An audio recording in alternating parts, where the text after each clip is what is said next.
Alright, I guess it's recording. Okay.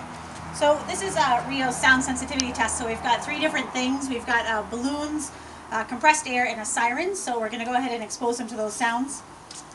Just keep your video camera on him. Okay.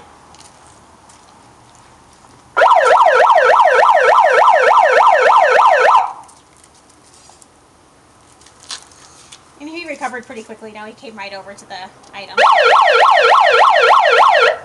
And after hearing it once, he just tilts his head and listens. So now next we're going to do compressed air.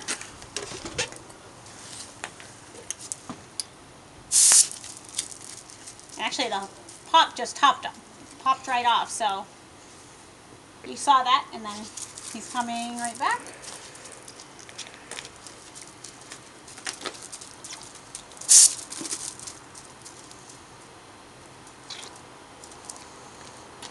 Okay, and next we're going to pop the balloons. Here. That's a good boy. There you go. What's that? He's wagging his tail. He doesn't know what to make of them. Probably thinks they're a ball. You want to see? There you go. And he was able to sniff it, investigate it, and recover. All right, that's good.